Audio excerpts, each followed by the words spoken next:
Well, hello friendos. Welcome to today's video. Welcome back to my channel, or if it's your first time here, hello. My name is Laurel. I am not a pro MUA, I'm just a weirdo who likes collecting and experimenting with really nice makeup. In today's video, I'm going to be reviewing the Weirdo palette from Jeffree Star Cosmetics. So yeah, seems pretty on theme, right? If that sounds fabulous to you, just keep on watching.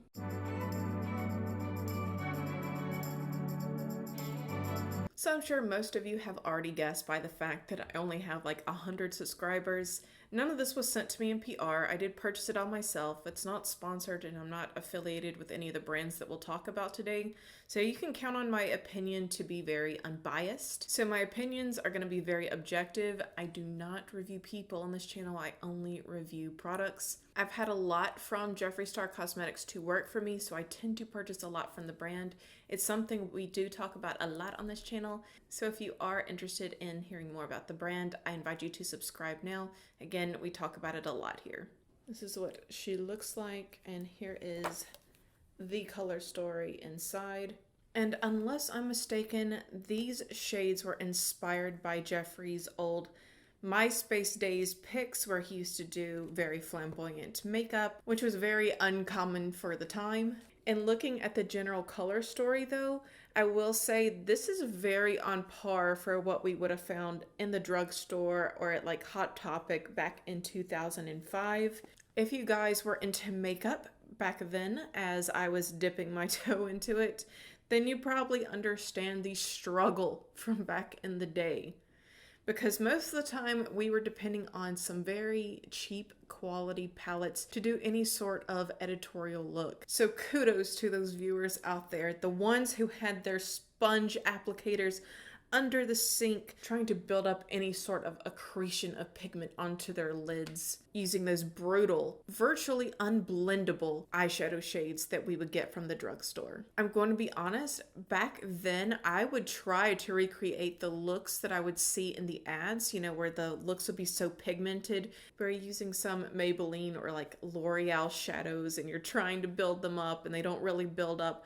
I thought that eyeshadow honestly was like a scam for years, and I really started putting zero effort into doing colorful looks for, I would say, a good 5 years. But every now and then I would go out into public and I would see that girl, you know, the one that she took that 30-cent sponge applicator and she spent 2 hours just building and building, wielding that weapon to conquer the makeup game.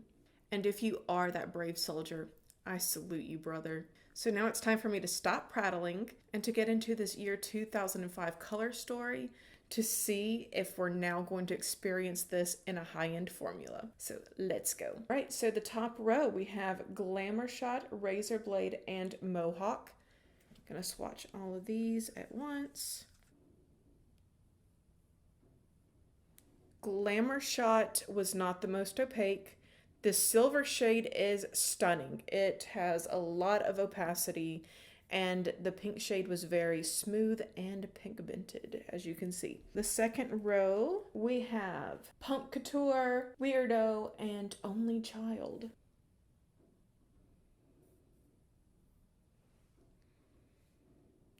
All right, top one did not swatch as nice. That's Punk Couture. It swatched okay, but not as pretty as the other two. Then we have 1985 Freak Show and Scene Queen. Here we go with the final three. Okay, I swatched that with my weakest finger, so that might have been me. And on the hairiest part of my arm. Okay, that one was not, it looks a little patchy, I will say. Okay, so we won't know until we apply it on the eyes. Let's see how it performs on my eyelids.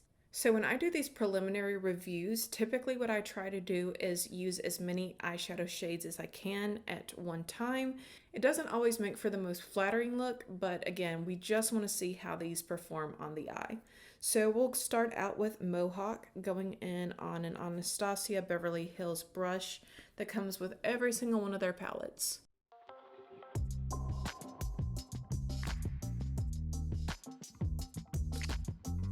So that one is turning out to be a very pretty baby pink. It looks a little bit more mauve in the pan than it does on the eye, but the difference therein is practically abysmal. For the next shade, I'm going in on my Sonia G Classic Crease from her Sky Eye set. We're going in with the shade Scene Queen. Now that one is packing a punch. There is no denying the pigmentation of that one. It's also blending out very nicely.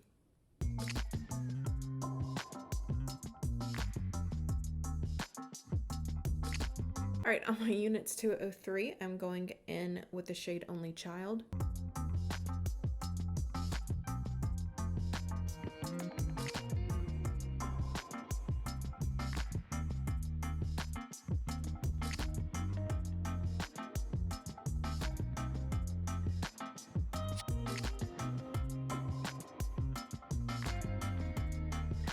I'm gonna be real with you guys, I don't see a lot of difference in between Weirdo and Freak Show, so let's try putting both of those down just to see if we can see a difference there. I think Freak Show has like a slight plum hint to it, so we'll go in with it first. And this is on an LR008.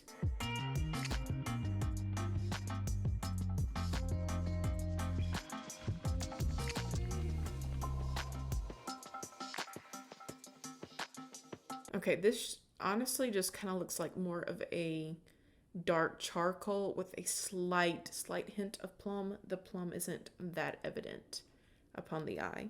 Then on an angled liner brush from Eco Tools, we will go in with Weirdo. And I'm going to put this on my lower lash line, just towards the outer corner. Okay, there is some major fallout already happening with that shade. Every time I move my brush, I'm getting more and more fallout, and I'm not really even going in that hard.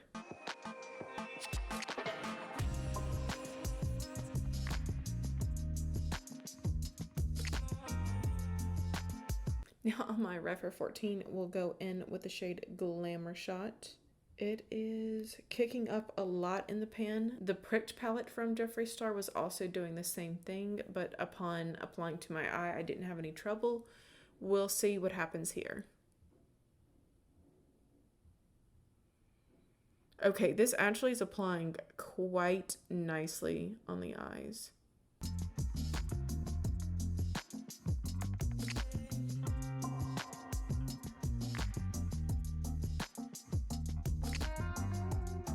Then on the same brush, we'll go in with Razor Blade, the pretty silvery shade.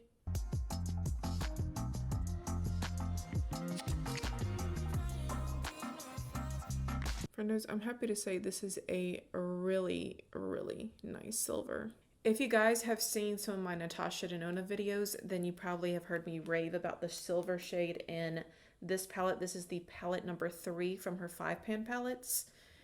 Really, really good silver in here, and I can't say that I see a difference at all between this silver and the one in the Weirdo palette. So I didn't get any fallout from that sparkly shade, I'm happy to say. I am going to spray my brush just to save time and build up a little bit more opacity.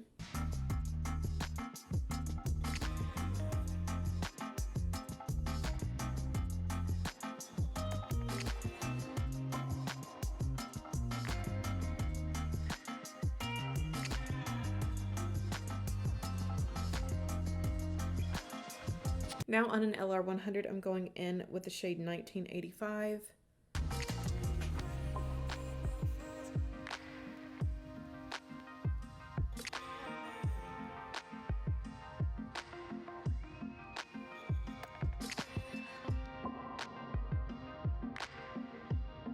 I really do feel like I just emerged from a time capsule and I've come back to 2005.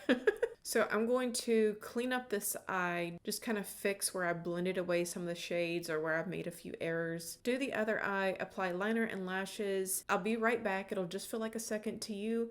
And then we're going to talk about the lipstick and give my final thoughts on what I purchased from this collection. All right, friendos, I am back. We have the basic HTML to try out next. Oh, I like the black bullet on this. Like, this actually appeals to me. Like, I like this so much more than the baby pink. But y'all know I don't really like pink that much.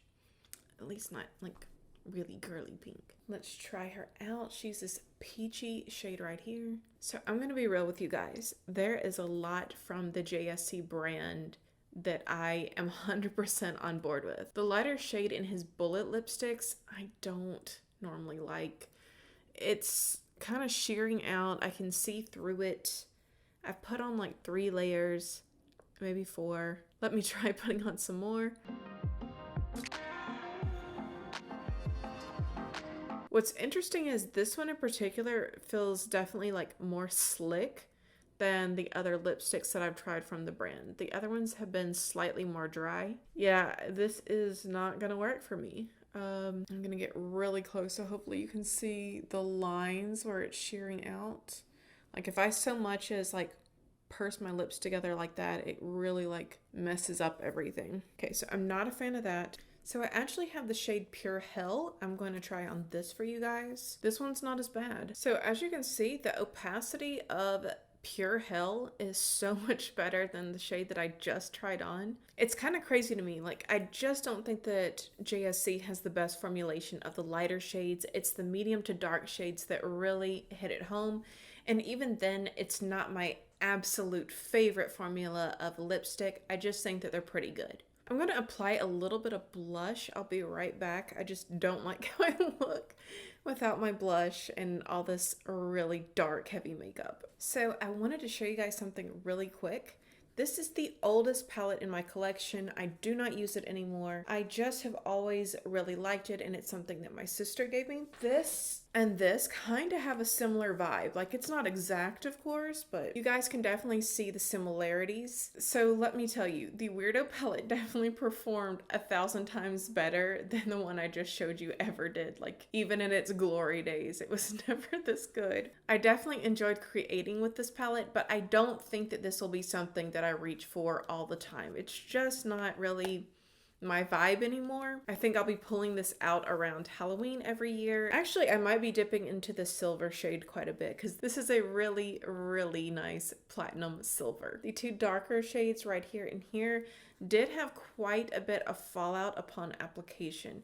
So just be aware of that. You might want to do your eyeshadow first before putting on your makeup if you're going to be dabbling into those shades, or just be really, really careful. And you guys know I try to keep things objective as possible on my channel, so yeah, I would say I do wish that there had been maybe 1 more or 2 more shimmers in this palette, because they all are mattes except for this one right here, the Razor Blade shade. But overall, it's a pretty good palette, and I think if you like this color story, then you're fine to go ahead and purchase it. I do think that you will enjoy it. Now, as far as the lipstick is concerned, I got basic HTML. I don't recommend that lipstick. It was patchy upon application. Opacity was next to impossible, and I actually think I might return it because that's how disappointed I was in it. I do think if you're looking for a shade that will match this eyeshadow palette scheme, you could definitely rely on Pure Hell from the brand. Like, I think it looks pretty nice. I did end up lining my lipstick with lip liner because I've got a little bit of texture going on around my mouth and it just wasn't going on that smoothly. I've worn this before out all day.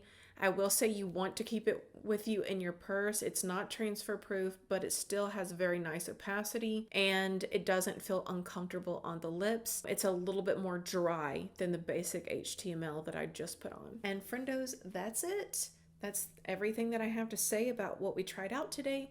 I'm so glad that you chose to spend your time here with me. If you found this video helpful or entertaining, I would definitely appreciate it if you gave it a big thumbs up. Comment down below, tell me what you think about this palette color story, if you're going to pick up the palette or if you're still weighing your options this close to Christmas, because I know a lot of releases are coming out, so the competition is stiff for makeup sales. Let me know what all you are planning to buy. I hope that we'll meet again and we can make that possible if you subscribe if you have not done so already. If not, we'll both have to live in the sorrow of never knowing what could have been. Alright guys, bye.